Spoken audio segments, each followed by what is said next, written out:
tell us, please do something. These are people that have impacted their lives forever. What I just don't understand, Mr. Chair, and this is with all due respect, I just don't get why Bondi cannot be held in contempt, why we're not for it. I don't care if she says that she wants to plead the fifth. So what? Do it in front of the American people. Same thing with Maxwell. She's telling the committee she's going to plead the fifth. Fine. Have her come before this committee to do it in front of the American people. The fact of the matter is, are you saying that if anybody wants to plead the fifth, they don't have to be forced to come before this committee? That doesn't make any sense. What excuse is that? That doesn't make any sense. The fact that I continue to tell you all, what is the most consistent thing survivors have asked us to do? Follow the money. How come we haven't forced JP? And this is why everybody's so distracted by this whole thing of like, oh, you know, the Clintons, Trump and everything. But who was funding it? Literally, J.P. Morgan turned a blind eye to evidence of sex trafficking even after his 2008 conviction. Hear me out. After he was convicted, they still hid suspicious activity reports that should have been reported. You know, you see the fact that continuing them saying, well, in 2028, agreed to pay what? $290 million to settle a lawsuit. I don't care. You come here, and because it's the truth, y'all. You guys got to realize Epstein's not the last person. There's probably another Epstein out there right now doing sex trafficking right now. We should hold everybody in contempt that had anything to do to cover this up, including bank executives that still have their jobs. The fact of the matter is, we know what this is. You want to talk about Bill Clinton, Hillary Clinton, but talk about everybody involved. Because it does look like you're only doing this to distract everyone when we know not one, but two presidents were involved. And those young ladies shaking when they were testing pregnant because they didn't know if they could trust us. Some of them literally said, we had no idea what we were walking into. But they were connected to the rich. They were connected to the presidents.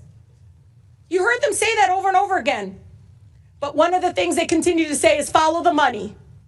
Because, Mr. Chair, Bill Clinton, Donald Trump, J.P. Morgan, all these people, they will not be the last folks that allowed a sex trafficker to harm young women, children. And so we have to set a very good precedent that we will not sit back and say, well, Maxwell's going to plead the fifth. Bondi's going to plead the fifth. I don't care. You're a public servant. Come before this committee. Maxwell, you were directly involved. How many times did the survivors mention her? How many times? Saying that she lured them in. She was primarily involved. And Mr. Chair, you and I had conversations. And you said, give us names. They gave us names. And you know it. So why are y'all focused only on them? And let me tell you, you know where I stand. I will hold anybody in contempt that will not give us information. I don't care how many lawyers they bounce up on us. But I'll tell you, Mr. Chair, shame on us for not forcing Bondi before this committee. Shame on us for not forcing Maxwell before this committee. Shame on us for not forcing J.P. Morgan Chase to answer questions that many of us have of $1.5 billion in suspicious activity. Because somebody had to fund this madness, this horrific actions by these men. With that, Mr. Chair, I yield. Ms. Tlaib, if I may respond to some of that before I recognize Ms. Bobert's next. Okay. I believe with all my heart you are as sincere as anyone on this committee about wanting to get answers about the truth. And I believe your heart is pure. Maxwell is coming in front of this committee. And but we've when? tried. No, let us decide that today. When? Like well, when? It's nailed down. February the what day? The 9th. She's coming, 9th. and you'll be able to ask her questions. That's one of the things Clinton wanted was only me and Garcia. Maxwell's coming. Anyone who wants to ask her questions on this committee will be able to. So that's. No, I think the American people want answers from President Clinton. I'm not trying to argue with you, Ms. Tlaib. I just want to respond to. Pam Bondi is coming before Congress in 2 weeks. I am confident she is going to be grilled by both parties on the discharge petition. If you didn't want, I don't want to, and Ms. Randall, you mentioned something about the Judiciary Committee. Believe me, I don't want to work with the Judiciary Committee on any investigation, okay? But when we passed that discharge petition, that got them involved. But we had an outstanding subpoena. Just let me explain. Pam Bondi's going to be in front of the Judiciary Committee. We'll see how that goes. We'll see if there's been a document dumped. Mr. Chair, we can't after that. forget the banking institutions the either. last thing, this is the most important thing. Months ago, I approached Ms. Tlaib, Ms. Lee, and Ms. Stansberry, and I said, please, if you all get a chance, and I know you all are all sincere, try to get some names from these women, and we will continue to try to get documents. Mr. Chair, just if I didn't Mr. want Chair, to know let's that, follow if we the didn't money. want to, Let's Ms. bring Tlaib, these bank Ms. Tlaib, you're out of executives. order. I'm just we want to hold everyone accountable. We don't care. We don't care if they're billionaires. We don't care if they're Republicans. We don't care who they are. Do you agree to work with me, though? We got to get the bank executives here. Because, Mr. Chair, you and I know that this is still being funded in some other way. Epstein's dead. But we know there's another person out there doing the same thing. We know it because the banks covered up. These suspicious activity forms were literally these reports that had to be filed. They were there for a reason. So we can stop. And last thing, and then I'm going to open it, I think, to see if there's any other members. But we are going in looking at suspicious activity reports, both Republicans and Democrat staffs going in looking at suspicious activity reports as we speak. I'm all about looking at suspicious activity reports. Now, time's expired. Does any other member seek recognition? Mr. Fallon from Texas. Thank you, Mr. Chairman. I'd like to share a quote with you. I thought it was interesting. No one is above the law, and no one should be escaping accountability. And Hillary Clinton said that. And according to the LA Times, there's another quote. No man in this country is so high that he's above the law. I agree with both of these quotes. Al Gore said that when he was a member of this chamber, Bill Clinton's own vice president. I hope every member of this committee agrees with those quotes. So we have to ask ourselves, are we a rule of law nation or are we not? When a citizen of these United States is subpoenaed by this Congress, they should comply, plain and simple, regardless of who they are. We all get accused of things, and we should do everything we can to, because accusation is nothing but that, to prove it false if it's untrue. Jeffrey Epstein was a rapist, pedophile, sex trafficker. In street parlance, he was a scumbag, lowlife, and slimeball. And some of the things that I've read in these files, he was evil incarnate. He's also dead. I didn't even know who he was until he wasn't. So why are we here talking about a dead guy? Because he was associated with powerful people, some of which are highly likely to have participated with him in some of the worst kind of criminal activity. And if they did, they should pay. They should face justice, whether they're rich or poor, famous or anonymous, mighty or meek. So is that what we're doing today? Are we pursuing justice and transparency? Because transparency makes an easier and shorter path to the truth. We should be pursuing the truth. But some on this committee and in this Congress are pursuing fame and campaign fortune and exploiting this issue, not in the pursuit of justice, but in the pursuit of raising hundreds of thousands of dollars using a false premise as a battering ram. Jeffrey Epstein, and here's the false premise, that Epstein was a creature of the political right, and they're protecting him, and he was pounding around with Donald Trump and those in his orbit. And that's why the Republicans won't release the files. Now, that's incendiary, but is it true? Or is it just a cheap, woke fantasy? Well, here's the facts, and the facts matter, so let's look at tail of the tape. How many confirmed visits to the White House? Under Bill Clinton, there were 17. Jeffrey Epstein visited the Clinton White House 17 times. How many times did he visit the Donald Trump White House? 0. How about documented political donations? 21,000 to the Clintons, 0 to Trump. Documented non-Clinton political contributions. 118,000 to the Dems, 18,000 to the GOP, for a total of 89% to the Democrats and the Clintons, 11% to the GOP. Now to the matter at hand. Epstein files released by the oversight Democrats from 2019 to 2023 when they were in charge of this committee? 0. Epstein released files by the oversight Republicans from 2023 to present, 53,000 pages. Epstein files released by the Biden Department of Justice in the 4 years he was in office. Again, 0.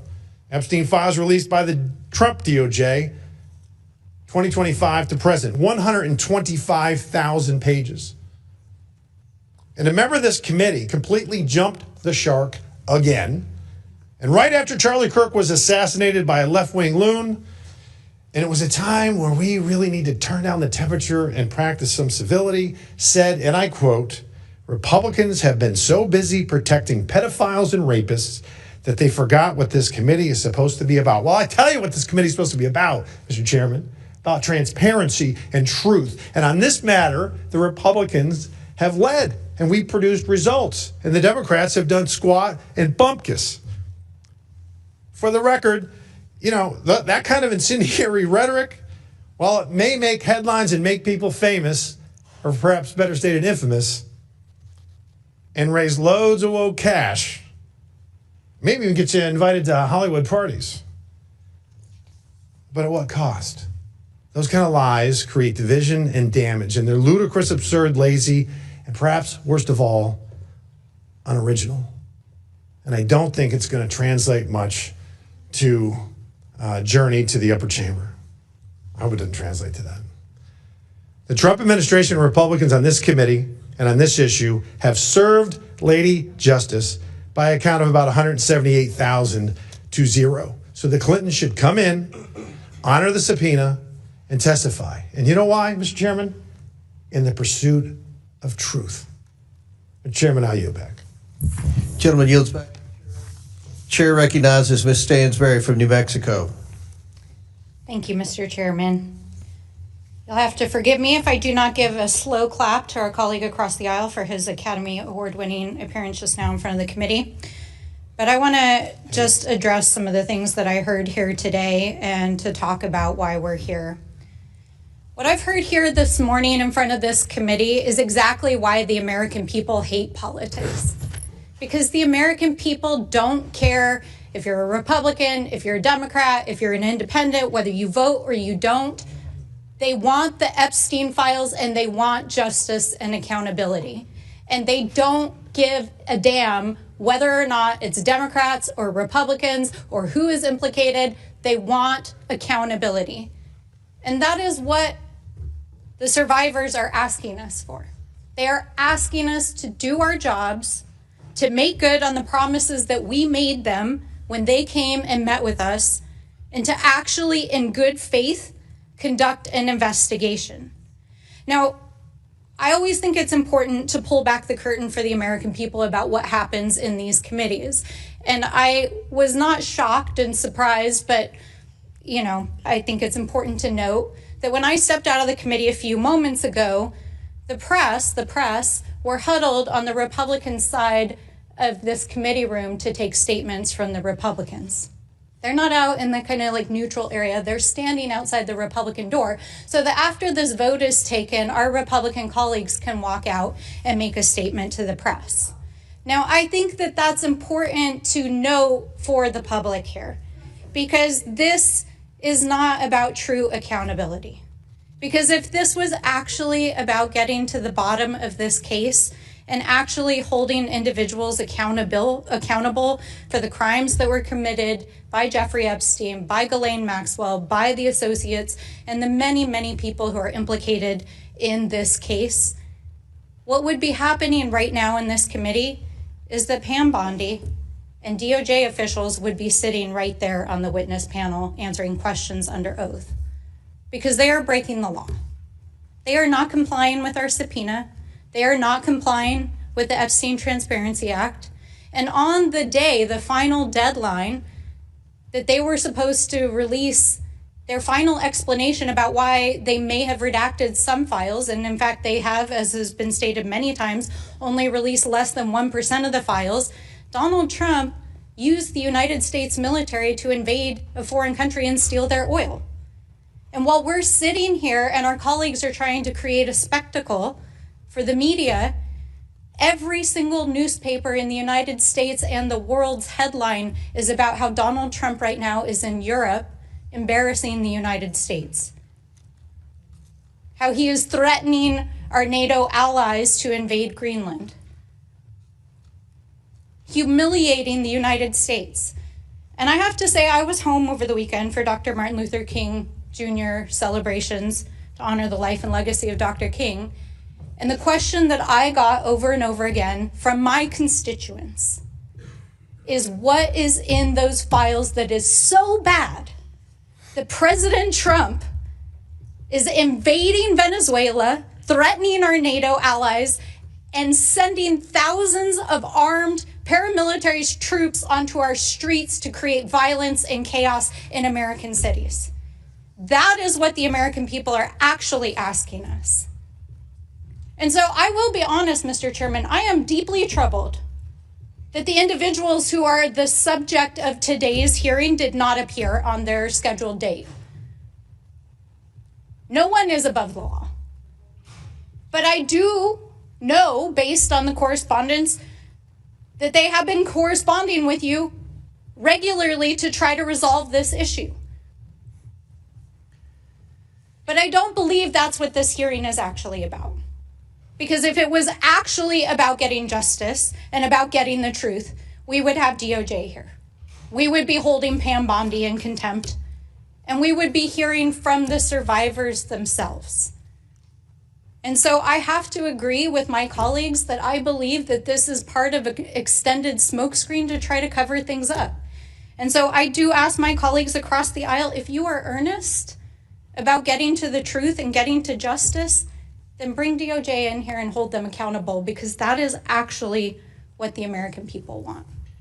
I yield back. And lady yields back. Before I recognize Mr. Biggs, I want to point out again for the umpteenth time, Pam Bondi is coming in front of Congress under oath, and there'll be lots of opportunities to ask her questions about the Epstein files. Mr. Chair, can I ask a question? She's violated a subpoena from this committee, and she should be held in contempt for that. That's a fact. Here's the difference. They have been turning over documents. Now, I've said it 100 times. It's not as quick as we would like, but they're turning over documents. And I've been very clear today and in hundreds of interviews. You can't be serious that 1% is turning over documents. What's the deadline for them? When do you expect the full document? Well, in our subpoena, there was no deadline. And then we voted for the discharge petition, and there's a deadline. The discharge petition's in judiciary. She's coming in front of judiciary. Now that is a fact. Don't try to misrepresent. And Bill Clinton's not a victim here, and the media is not going to take Republican side on anything. So let's just be right. I think Pam Bondi. Chair recognizes Mr. Biggs. It's Mr. Biggs, 5 minutes. Thank you, Mr. Chairman. And I would just point out, the previous speaker was talking about peeling back so the public can see what goes on in a committee. I mean, I just came from another committee where we were talking about massive fraud around the country, and in particular in Minnesota. And I'm glad that 2 Democrats could find time out of their busy schedule to even attend that hearing. What a shame. What a shame. So when someone says, what is in the files so bad, I'll ask this question. What is in the files that's so bad that the Democrats for 4 years, when they had control of this committee, didn't release a single document, didn't call a single witness, didn't make any motion? In fact, for those 4 years, go back and look. Did they ever say anything about Epstein? No, they didn't. But wanting to make wanting to get it on the press, that's why you're making the issue today. Because let's talk about why we need to talk with do this contempt. Is because former President Clinton and former Secretary of State Hillary Clinton basically strung us along as we were bending over backwards trying to accommodate their schedule.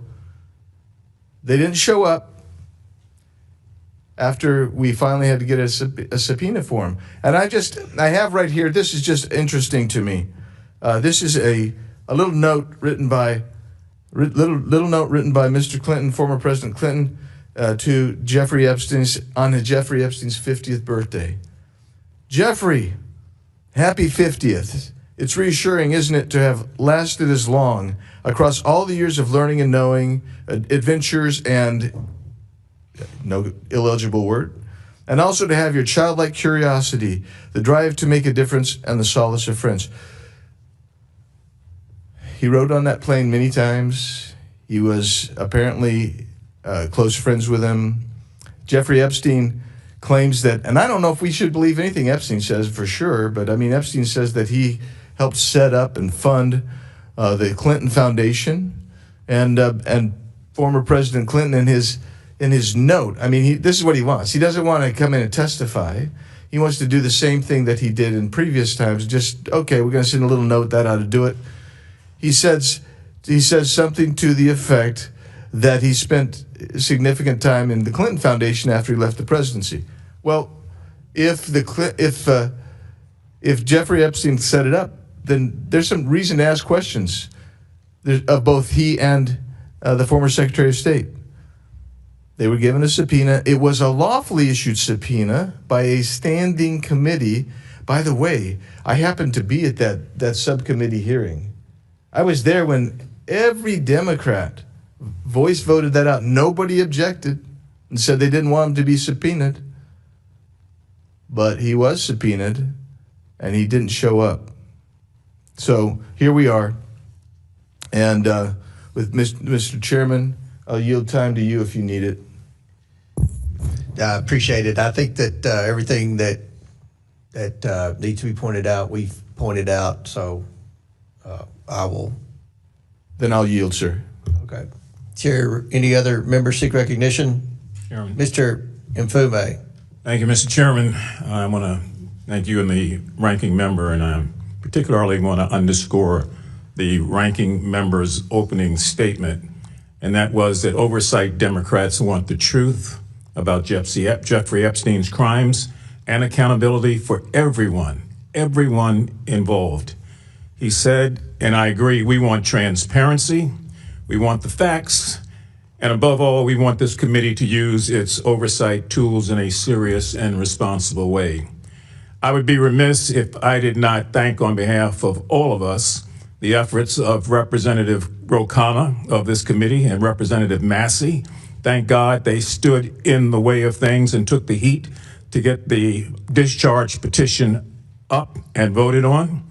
And I want to also point out something that I think is important, and that is consistencies, Mr. Chairman.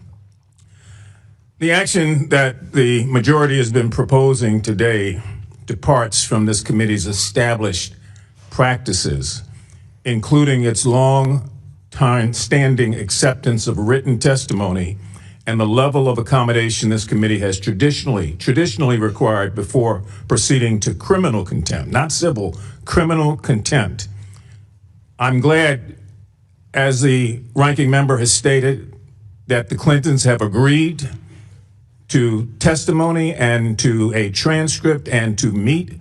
I agree also that that meeting should not be taking place in New York. It sends the wrong reason for anybody that gets something from this committee. They should come to the committee. It's just that plain and simple. But it departs in many instances with the way this committee has moved on. And I say that because we never know this time next year who might hold that gavel and who on either side may want to go after the current president, his sons, his wife, his family, and anybody connected to him as a department head. I'm just pointing out the fact that it's a slippery slope. Now, does Bill Clinton have to defend himself? Absolutely, yes. It is a bit curious, however, why we are going after Mrs. Clinton. I've not seen anything, as the gentleman from Massachusetts said earlier, that suggests that she ought to be a part of this in any way or has done something wrong or is complicit in this matter. And I would hope that there's some consideration, Mr. Chairman, to withdrawing at the very least that particular resolution. It just makes me think that this is a fishing expedition and that we want to dust her up a bit if we get her before this committee. Now, a couple of quick things. We're being asked to move forward holding a former president of the United States, again, not in civil contempt, in criminal contempt of Congress. And I'm going to tell you why it's an extraordinary step. Not that it's unprecedented, it's extraordinary, but it is unprecedented in the fact that we did not do that with Richard Nixon. We did not do that with Donald Trump. There was a subpoena, but there was never an attempt to find them in criminal contempt of the Congress or of this committee. It's an extraordinary remedy that's usually reserved for situations where a witness has clearly and willfully defied Congress after extraordinary processes have been exhausted. The majority has not demonstrated that standard so far. I do want to say also that we're in a situation where I don't think that anybody on the Republican or on the Democratic side of this committee is trying to defend former President Clinton. They're trying to find a way to make sure that we're consistent. So the reason we keep hearing the need to have Bondi before this committee is that we're getting ready to bring criminal contempt charges before there's been an investigation. Usually that happens after the investigation. And the notion that somebody is going to come before this committee, Mrs. Maxwell, and take the fifth, I don't care. She's already a convicted criminal. She can't take the fifth. But we can do the actions we ought to be about, and that is to make sure that both of them are before this committee, and then to make sure also, or to suggest, it's up to you and the ranking member, that that meeting takes place and those transcripts are made available, and that Mr. Clinton comes before the committee with counsel so that we then are in a position to move forward. We're taking a big jump here without doing some of the things that we normally do. Now, I'm glad that Ms. Tlaib brought up the matter of victims. She's not here right now, but all of us sat in that room with those victims. It was gut-wrenching, and all of us made a commitment that we would prove that this institution could and would do the right thing. So we're challenged here, Mr. Chairman, and I hope that you and the ranking member can give us a way to proceed here, that both of the concerns on both sides are addressed. But if we just move straight as we're going now without an investigation, it begs the question, what happens when the shoe is on the other foot? I yield back. Gentleman yields back. Ms. Simon's next. Before I recognize her, I just want to add, with respect to the Hillary Clinton subpoena, you all voted for that. This committee voted for that in a bipartisan manner. Her name was on that list. And with respect to Bondi, again, she's testifying in front of Congress in less than 2 weeks. Chair recognizes Ms. Simon. Thank you, Mr. Chairman. Just a quick comment, and I have a friendly question for my colleague, Ms. Luna. And I'll say a friendly question. I've worked with victims for decades. So few opportunities present themselves for victims to sit face to face with folks who hold power, to beg and plead that everyone who had anything to do with their harm be held to account. So few opportunities. I have been a victim advocate where brilliant young women who have been trafficked across this country have stood in courtrooms and were demanded to testify against their traffickers, and they did with such power and grace, in fear that their lives may be taken because of that braveness. And a number of those young women that I witnessed take all that they had to confront their demons, they were murdered because they took a stand. And so when we did stand in front and sit in front of those victims and they gave us their all, I hope that this is not the only opportunity, Mr. Chair, to speak on their behalf. From our president to everyone in those files, forget all the political games. If these women who are connected with the largest sex trafficking ring in modern day American history cannot get justice, what about the girls in every single state? I mean, it is what it is. That being said, Ms. Luna, you talked briefly about a proposal. She's not in. She's out. There was a proposal put on the table to rethink how we might have a conversation about the Clintons or President Clinton coming in and having a conversation with this body. And I guess that time has passed, but I know that I would love to hear from the former president of the United States. I would love to hear from the Attorney General. I would love to hear from the current president of these United States. The victims deserve to be heard. The victims deserve for the files to be released in their entirety. And the victims deserve for us to get to the bottom of this matter. I yield back. Well, I actually would like to yield my time to the ranking member. Actually, I'm okay right now on time. I might come back around, but back to Mr. Comer and the Republicans. Thank you, Ms. Simon.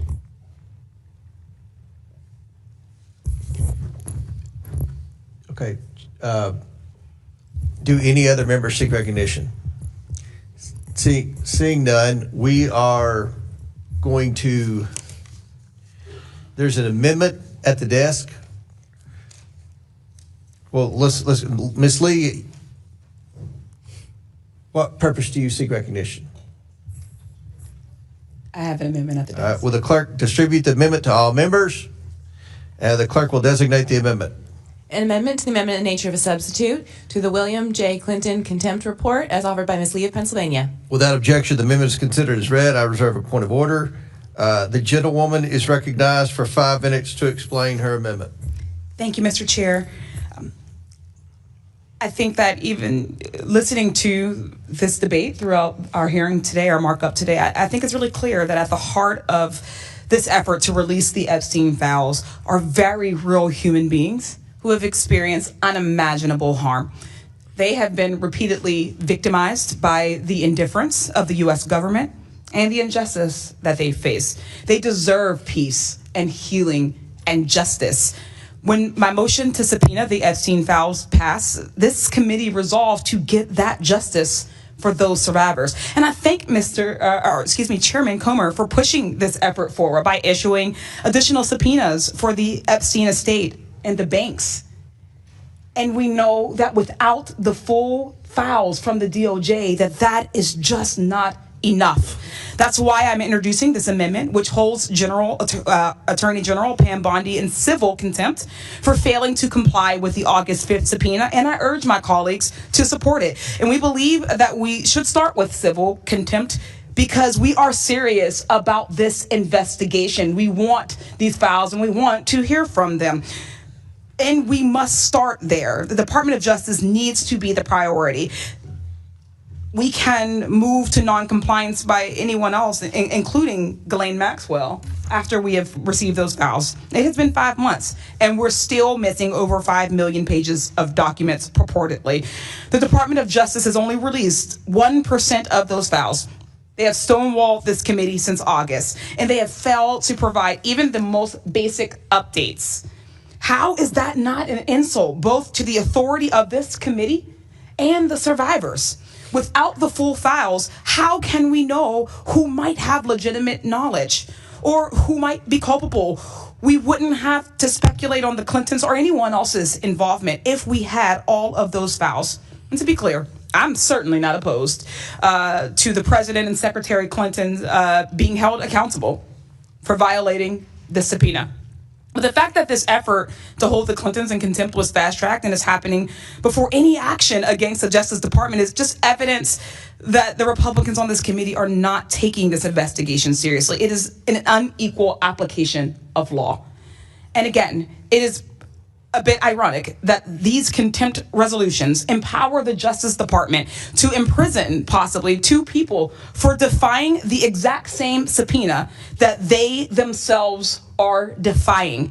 If this committee wants to be taken seriously, we would be addressing all the bad actors in this investigation, not cherry picking them for political points. The Justice Department needs to be held accountable for their non-compliance and lack of transparency. They have been selectively producing information shielding powerful people and obstructing any efforts for oversight. And if we don't hold them accountable, Mr. Chair, we are too. Just this past Friday, Attorney General Bondi asked a New York federal judge to deny an appointment of a special master to monitor the release of the Epstein files. They don't want a neutral third party making sure they follow the law. I think all of us should be questioning what the Justice Department is doing that they don't want the American people to see. We can't just take them at their word that they'll eventually get around to releasing the files. Quite frankly, they have put up the same, if not far less of an action as the Clintons have. What little information they've released so far has either already been made public or has been a mess of just sketchy redactions. A group of survivors sent a letter to the Justice Department's Inspector General complaining that the redactions had been, quote, selective.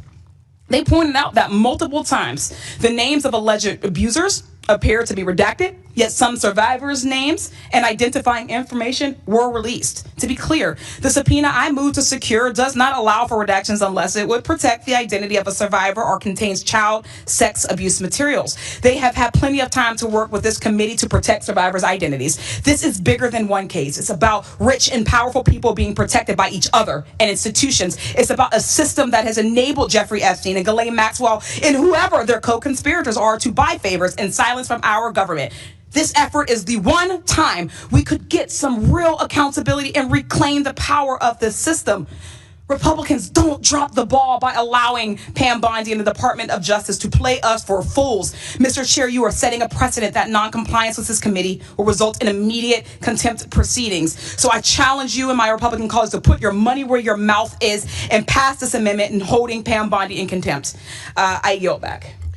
Gentle yields back. I'll recognize myself just for amendment. Look, I oppose this amendment, and I hope everyone on the committee opposes this. That's because Attorney General Bondi and the Department of Justice, they have released documents. Again, not at the speed or pace that any of us want, but they are complying with our subpoena. That is a fact. I oppose your amendment, Ms. Lee, because you amend the criminal to civil. And I think that most of what I'm hearing from my colleagues on the other side of the aisle is everyone wants to hear from the Clintons. They've had an opportunity for 5 months. They will have another opportunity between today's vote and the floor to come in and answer questions. Pam Bondi is coming in front of Congress in less than 2 weeks to answer questions. Your colleague, Ms. Crockett, I don't want to speak for Ms. Crockett, but I'm pretty confident Ms. Crockett's going to grill Pam Bondi, right? You agree with me? I would have won that bet. Well, we'll see. I think that's a good. She may. I hope she does. So I oppose this. Now, Chair recognizes Mr. Garcia. Thank you, Mr. Chairman. I want to just start by saying I strongly support the amendment proposed by Congresswoman Lee. The House majority keeps saying that they believe that no one is above the law. Oversight Democrats certainly believe that. But the Attorney General is violating it with impunity in support of a White House cover-up every single day. We want accountability for her failure to comply with our subpoena for the full Epstein files that's been in place since the summer. She fails to comply with the Epstein Files Transparency Act. She fails to comply with the subpoena put in place by Representative Lee and the committee. This is clearly a White House-directed cover-up. Now, over a month after the deadline, only 1% of these files have been released. No explanation has been given for illegal redactions, again in violation of the law. Epstein survivors have reported that their names have appeared in parts of the document that were not redacted. And every day, she continues to withhold files and conceals the truth. She continues to give Ghislaine Maxwell special treatment by moving her to a less secure prison that we all are aware, which is completely shameful. Now, Chairman Comer, you claim, of course, that the Attorney General was complying with our subpoena. I mean, that is absolutely false. 1% of the documents since a subpoena in place during the summer is not complying with our subpoena. Now, on August 5th, 2025, this committee issued that subpoena, compelling her to produce documents and communications. That subpoena unambiguously required the Attorney General to do that no later than August 19th of 2025. August 19th, not December, August 19th of 2025. On August 22nd, the DOJ made a single production of approximately 33,000 pages to this committee. All of those documents, however, were already public. The DOJ has made no additional production to the committee pursuant to the subpoena. The DOJ has failed to provide specific information in response to repeated requests from Democratic oversight staff as to why the DOJ's timetable continues to move and why it's not fulfilled its production or the law. Now, in response to letters from our committee on November 25th, the DOJ transmitted a single letter in response to the committee's inquiries. They claimed that the DOJ was working to comply with the Epstein Files Transparency Act, which now, of course, we know they actually weren't doing because we actually haven't received very much. The letter made no reference to the committee's subpoena, no reference to DOJ's plan for compliance. The corrupt failure to comply with the Epstein Files Transparency Act is not just a crime, it also shows that the Attorney General has made no attempt. More than half the committee, they were demanding that we subpoena the estate, and we did. We got every document from the estate. There were people said, "Oh, there are going to be a lot of questions answered. There'll be names," and all. We've subpoenaed every document, every picture, everything from the estate. We never held back. We've been serious. We've all supported the full release of the documents. As I've stated many times publicly, we wish the process was going quicker. That's a lot of documents, a lot of redactions, a lot of eyes have to be put on this. So the Department of Justice is complying. Now, with respect to Maxwell and the Clintons are not treated differently. Maxwell was always, she was willing to appear, but made very clear she would take the Fifth Amendment. The Clintons refused to appear. The Clintons refused to appear. And one of the proposals that Clinton made was if we would let Hillary Clinton off, then Mr. Garcia and I could travel to Mr. Clinton's house and bring one staffer and take notes, but no transcript. That's not even a thing, and you all know that. The media, I'm sure, would require a transcript. There's no real investigation without a transcript. So, what few counter proposals the Clintons' massive legal team has made aren't acceptable, and I don't think anyone is going to stand up here and willing to publicly argue that they were. So does any other member seek recognition? Mr. Frost. Thank you, Mr. Chairman. The American people deserve full transparency, and anyone who has relevant information about Jeffrey Epstein's crimes must be compelled to come forward and share with this committee. Wealth and power cannot shield people from accountability from this committee. It is the victims of these horrific crimes who deserve protection, not Jeffrey Epstein and the people associated with him. We all agree. We want to hear from former President Bill Clinton. But committee Republicans have failed to conduct a serious investigation. For instance, they refused to hold Attorney General Pam Bondi in contempt for failure to release 99% of the Epstein files on a bipartisan law that we all passed on the House floor, and B, that had a deadline. And B, they refused to hold Ghislaine Maxwell accountable for defying this committee's subpoenas.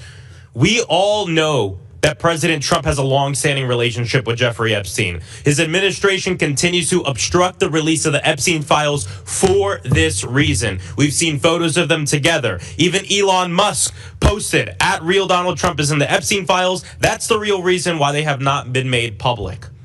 President Trump's own Mar-a-Lago club appears to come up often in connection to Jeffrey Epstein. From reporting, we know that Epstein was deeply involved with Mar-a-Lago. He was a frequent visitor to the club for years.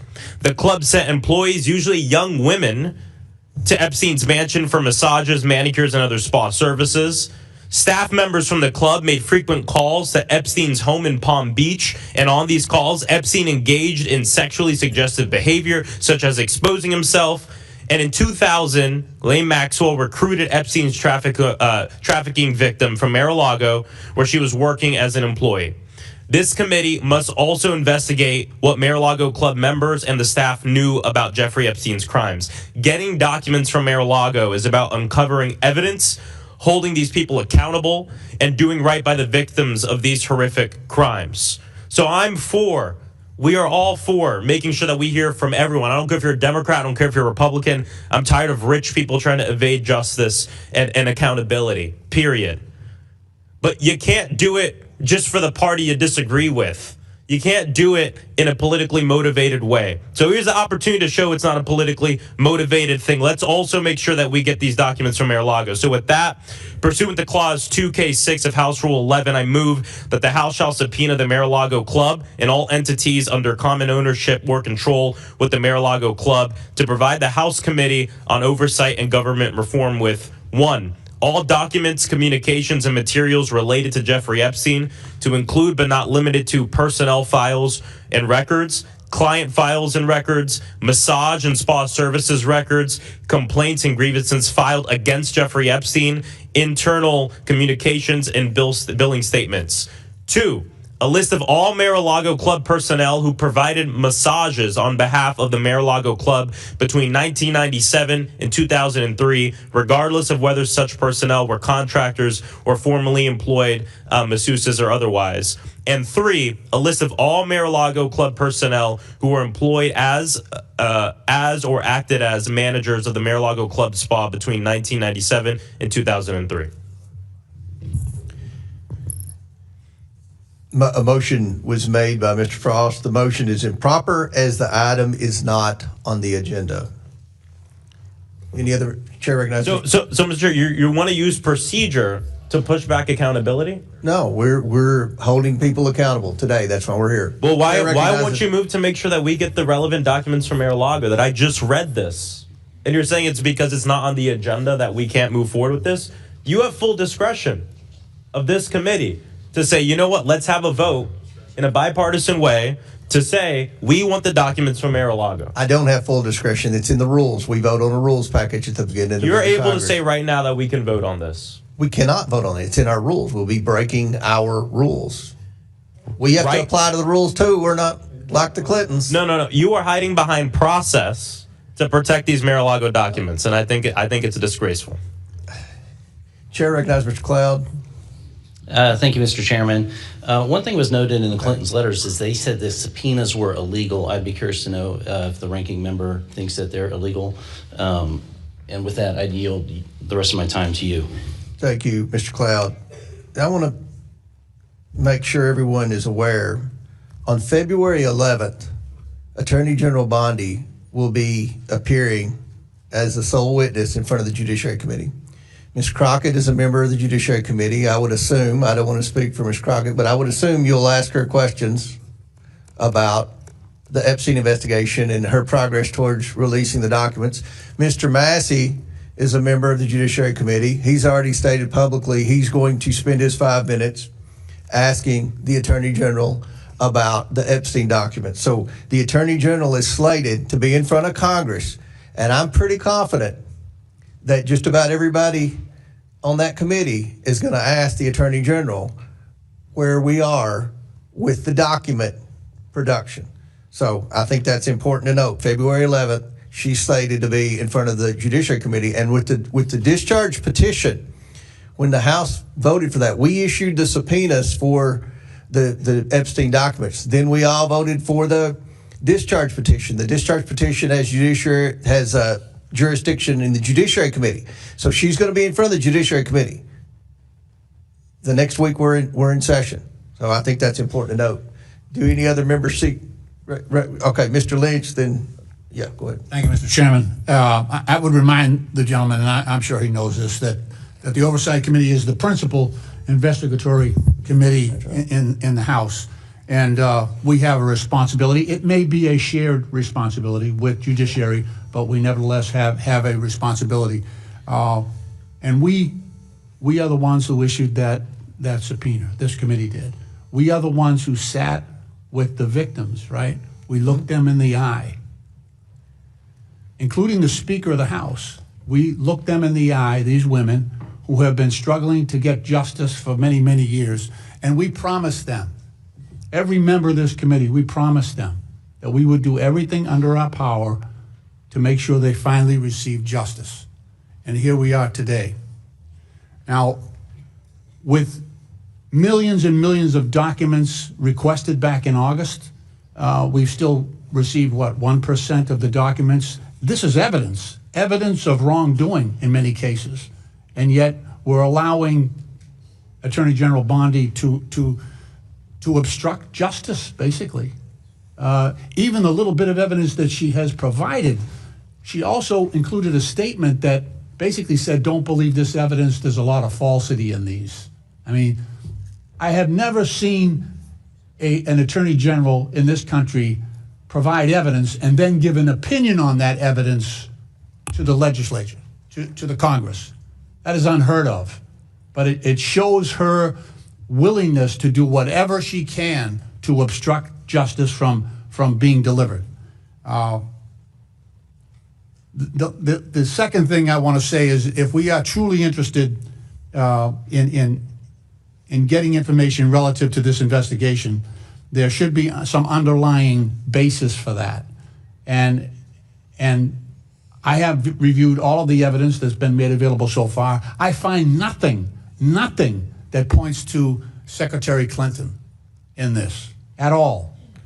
Yes, she was Secretary of State at one point, but the information that we're trying to get with respect to Secretary of State is available from any Secretary of State that served in that office with respect to trafficking. So there is no direct reason, no direct evidence to point to Secretary Clinton in any of this. And yet, while those millions of documents are being denied us, we're pulling someone forward, I think, for the point of embarrassment, public embarrassment, and because of ill will on the part of the president, to bring her forward for embarrassment, but not for the purpose of gaining helpful information for this investigation. Mr. Chairman, I'll yield the balance of my time to the ranking member, Mr. Garcia. Thank you, Congressman Lynch. Mr. Comer, I just want to be just pretty clear about two things, and one particularly something that you said. Let me just start by saying that you noted in your comments that your concern and your biggest concern was the issue of the transcript. And I want to just go back really quick, because you and I share respect for subpoenas. Mm-hmm. You and I share that we want the former president to answer questions. Is that correct? Correct. Great. And so does every other member of this committee. We want the former president to answer questions of this committee. And we want not just the former president, but everyone to follow subpoenas of this committee. So let's agree on that. But to be clear, President Clinton, the former president, has submitted a signed declaration. He's offered to sit with you and me and answer questions. He's offered to have staff in the room to transcribe and be there while those questions are being answered. And his request was to do it in a dignified way. Your concern, as you brought up in your last comments, was that he was unwilling to do a recorded transcript. That's actually also not true. And to be clear, there's been public reporting, including in articles that came out over the weekend, that they have not ruled out a recorded transcript. I want to ask the president questions.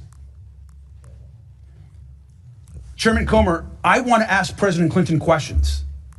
Don't you? That's why we're here. I want to ask President Clinton questions and a recorded transcript and with our members of our staff. Would you like to do that also?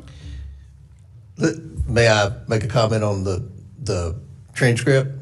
They have not agreed to a transcript. Staff notes are not equivalent. They've actually made public reporting. So they're wanting me to make note. They said, okay, Comer can take notes, but they've called us all liars, and you know how the Clintons have gone on offense, and look, they don't get to make the rules. We make the rules. Can I have the rest of my time back? Yeah. Go okay. ahead. Thank you. I want to be clear, because this is an email actually that from the Clinton lawyers. You have this actually. To be clear, at no point were we opposed to the creation of a record of the interview, which is why we offered to allow the note takers previously. They go on. You have this email, sir. So I guess my question to you is, do you want to sit down and ask Will the President ranking member Clinton yield question. to a Actually, question? can I have my time back? Will the ranking member yield to We'll a recognize question? Garcia, then Mr. Donald will be next. So Thank you. So my question to you, Mr. Comer, again, is if we want to actually ask questions of President Clinton, of which those of us in the minority want to do, then let's get him in.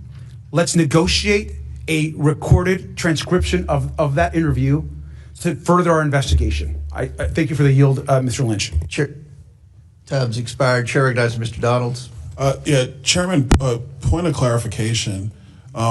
Both President Clinton and Secretary Clinton were subpoenaed by this committee to come in for a transcribed interview. Is that correct? For a deposition. Excuse me, for a deposition. Chairman, I've been in these closed depositions a number of times in my time being on the Oversight Committee. I failed to see what President Clinton's talking about with respect to a dignified manner. Every time I've been involved in any of these conversations, even when it was former President Biden's son came in for one of those, and I'm not trying to bring up all the Hunter stuff, it's just a point I'm making. I think everybody just take the temperature down, relax. Even those the closed door depositions have always been held in a dignified manner. Members have had questions outside of questions from committee staff, but members on both sides of the aisle had an ability to answer those questions. Those interviews are recorded. The transcripts of those interviews are provided to the public. I failed to see what special accommodations President Clinton and Secretary Clinton were looking for. Chairman, can you help me understand this? Or even a ranking member. I'm really trying to understand. I'm not trying to make a point. We do too much of that here. I'm trying to understand, because if we're holding a new meeting to replace what the committee already requested, my question is why? Mr. Garcia is willing to answer the question. Yeah. Thank you, Mr. Donalds. I appreciate the question. Look, I think the committee first, I'm not here to defend the Clintons, to be clear. That's their job is to negotiate with the committee. And in this case, you have the majority. Their job is to negotiate with the majority on coming in for a binding subpoena, to be clear. But I'll also note that this committee has historically made accommodations for a variety of folks. In fact, I think it is a bit hypocritical that when this very subpoena for the Clintons were actually made, I believe there were an additional 5 to 6 other subpoenas that were issued to numerous other members of former administrations, attorney generals, and so forth. Every one of those other subpoenas, I think maybe with the exception of one, were given special accommodations. In fact, they were actually allowed to just send their responses in writing. Is that correct, Mr. Comer? That is. May I respond to that? Yes, in just 1 second. And so accommodations are made. And so while every other folks in that group were given special accommodations, that's been typically the case. And I'll finally say just this. Like you, I want to have President Clinton answer questions. I think they are trying to negotiate that with the majority, and they have been clear that it being transcribed is not an issue. They've not ruled that out. And so let's negotiate with the Clintons and let's get them to answer our questions. Chairman, since I guess we're on my time, and by the way, ranking member, thank you for that. I appreciate that. Chairman, you were mentioning you were going to inject your commentary with respect to special accommodations that have been made for previous witnesses. I don't know if you want to expound on what the ranking member said or not. I would love to. So, first of all, you talk about ongoing negotiations. We have been negotiating for 5 months. This is clearly a stall tactic, hoping that the time clock runs out and the House flips and that you all let them off the hook. But secondly, you mentioned, and I mentioned this in my open statement, there were names on that initial list with the Summerlee motion and the Scott Perry amendment. Attorney General Holder, Lynch, Sessions, and Garland, as well as Comey, they all complied and had written statements under the penalty of perjury that they had no knowledge of anything with Epstein, that they weren't directly involved in the investigation and basically had no personal relationship. I think we would all agree the Clintons had a personal relationship with both Epstein and Maxwell. It's from the evidence that we've received thus far from the estate and all the other documents that we have thus far, it appears that Jeffrey Epstein visited the Clinton White House 17 times while he was president.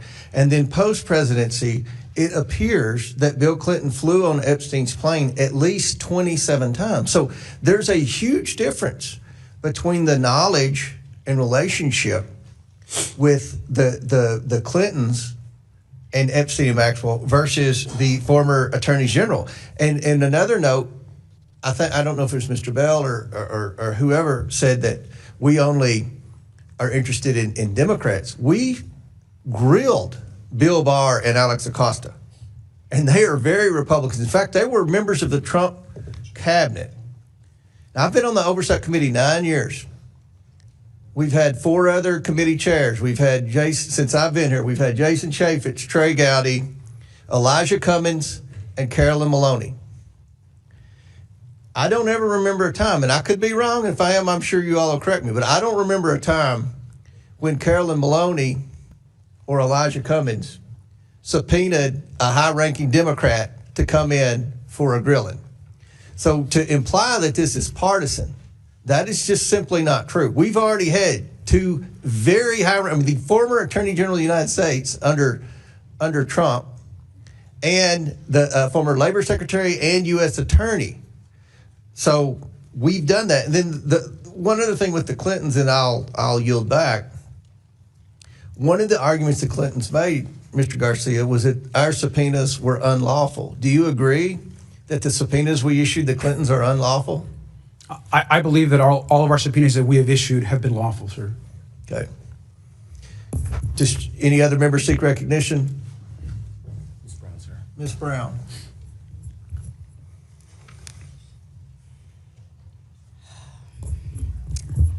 Ms. Brown. Thank you, Mr. Chairman. It's clear to me that the purpose of this meeting today is just to continue this committee's agenda of political theater, plain and simple. Democrats have been very clear, abundantly, repeatedly, and without room for ambiguity. We want to hear from anyone who has information about the Epstein crimes. And yet, when former President Clinton and former Secretary Clinton offered to cooperate with this committee, to submit sworn statements, to provide what they know, to engage in good faith, the majority said no. And that's what brings us to why we are really here today. The majority is rushing to hold in contempt 2 private citizens who have demonstrated their desire to cooperate with this committee and who have called for the release of every file on Jeffrey Epstein, all while the Department of Justice and Attorney General Pam Bondi are breaking the law in plain sight. Here are the facts. The DOJ was required by statute to release the Epstein files by December 19th, 2025. The deadline has passed by more than a month. And what have we received? 1%. 1% is not compliance. 1% is not transparency. 1% is a cover-up. What about the 1% they actually release? We've seen redactions that are extensive, unusual, and very likely illegal. And what's more, the Epstein Files Release Act, passed by supermajorities in this Congress and signed into law by this president, required the DOJ to send a report to Congress by January 3rd, 2026. More than 2 weeks later, what have we received from the DOJ? Nothing.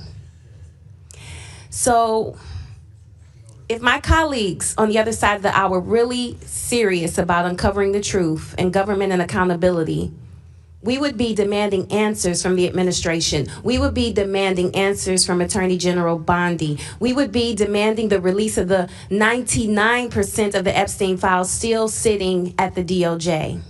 So I have some very simple questions. Where is the subpoena for Attorney General Bondi? Where is the hearing on DOJ's failure to comply with the Epstein Files Transparency Act? Where is the accountability for the redactions page after page after page? This vote feels less like oversight and more like a distraction. A distraction from the DOJ's lawlessness, a distraction from a broken promise of transparency, a distraction from the embarrassment of a co-equal branch of government choosing complicity over accountability, and a distraction from survivors who deserve the truth. If this committee is serious, then we must hold the Department of Justice accountable. Release the files, all of them, and stop playing politics with justice. Survivors deserve better. And with that, I yield the balance of my time to the ranking member. Thank you, Representative Brown. I just want to Chairman, I want to just respond to something that you said. I think it's important. First, I just want to read the folks of who the subpoenas you have chosen not to enforce. Alberto Gonzalez, who we subpoenaed on that same day, I believe you did not enforce. Eric Holder, of course, former AG, did not enforce. Loretta Lynch, you chose not to enforce. Jeff Sessions, you chose not to enforce. Merrick Garland, who I think it'd be important to have answer questions, you chose not to enforce. Robert James Comey, you chose not to enforce. In fact, I have Attorney General Gonzalez's letter. It says, "Dear Chairman Comer, this letter is to confirm that consistent with my conversations with the committee general counsel, I have no present memory or decisions or conversations related to the investigation and prosecution of Epstein matter during my tenure as U.S. Attorney General." He, of course, was the Attorney General when the whole Alex Acosta U.S. Attorney matter was in front of a critical time in this investigation. Now, you chose not to enforce that because you mentioned that this letter is under penalty of perjury. The declaration that Clintons also made and sent to you to answer some of those questions were also under penalty of perjury. I just want to clarify that. And then with the remainder of my time, Mr. Chairman, I think it's important to note that you talked a lot about the importance of our subpoenas and that we should all support this committee's subpoenas. And I agree with you, sir, and I want to hear from the Clintons. It's also important to note that we have members of this committee, Congressman Jim Jordan, Congressman Andy Biggs, Congressman Scott Perry, who are obviously very outspoken, which we like to engage with. Now, they're not here, and that's okay. Now, you also know, sir, that all three of them defied legally binding subpoenas issued by the January 6th committee relating to their efforts to overturn the 2020 election. So we should be clear that the majority chooses to be very selective on which subpoenas they want to enforce or talk about. We have members of the majority that themselves have defied subpoenas. So once again, I ask you, Mr. Chairman, let's ask President Clinton the questions that we have. Let's have him come in and testify in a way that we can negotiate, and let's get all the release of the files done immediately. Thank you. Would you yield? Could I respond to that? Sure, I have no more time, but I'm happy to respond. So you say we didn't enforce the subpoenas. We did enforce. They complied and testified under the penalty of perjury that they had no knowledge. Now, the Clinton declarations were short bullet points, almost like talking points. And the evidence is clear that the Clintons did have relationship with them. Now, again, I've said publicly millions of times, there's no one's accusing the Clintons of wrongdoing, but the fact that they were that close, and the fact that I've never seen a sit-down interview with Bill Clinton where he's answered questions about his relationship with Epstein and Maxwell like the current president has. So we have complied and enforced all of our subpoenas, 100% of our subpoenas. So I just want to make that very clear. Can I respond to you, sir? Sure. Just to be clear, you're talking about two declarations.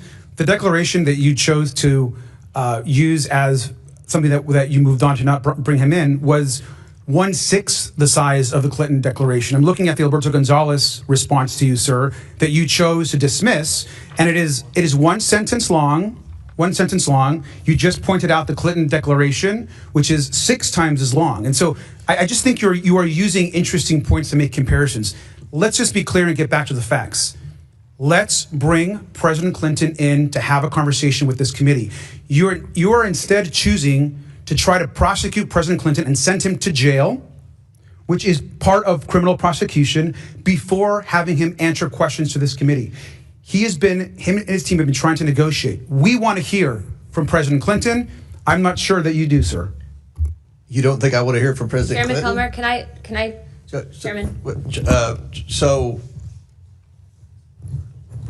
But before I recognize Ms. Luna, who'll be next, I believe, are you willing to accept those bullet points as testimony, or do you want to hear from Clinton? I want to hear from President Clinton. Then I don't know what the point is of talking about their bullet points. I mean, we all know they had a relationship. So. Well, sir, I'm just responding to the fact that you mentioned that you're dismissing other legal subpoenas with 1-sentence answers, and you're the one that pointed out the Clinton's declaration, which is also under penalty of perjury. Do you think that Eric Holder or Lynch or Jeff Sessions or Merrick Garland had more?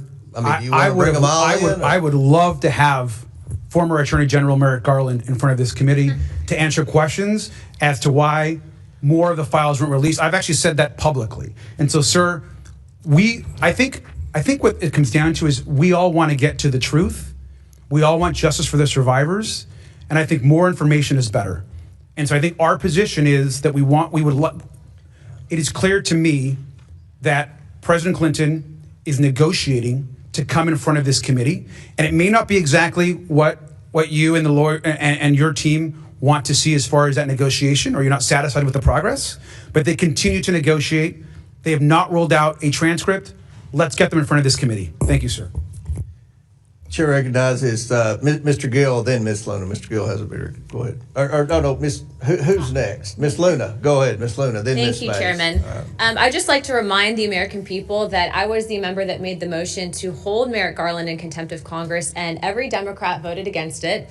And in addition to that, 3 of my Republican colleagues voted against it, one of which did not come back because his voters decided that he was too swampy for them. So Okay. I'd just like to point that out. But aside from that, Well, Ms. Luna, it's been pointed out to me you've already had 5 minutes. Somebody will probably yield you some time. So I've got to. if I could just finish real quick. If we're looking to see why the files have not been released yet, look no further than the judge Engelmeyer, I'm sorry, Miss who's actually been Luna. responsible I'm sorry. for If denying someone can yield you some time. special counsel. I'm just saying, I'm making a point. All right. So this is all political So we haven't games recognized the Republican on this. Miss Mace, do you want to be recognized? That would be great, Mr. Chairman. I have a number of documents I would like to enter into the record this morning with unanimous consent. First of all, I want to ask my colleagues on the other side of the aisle to stop playing politics with justice.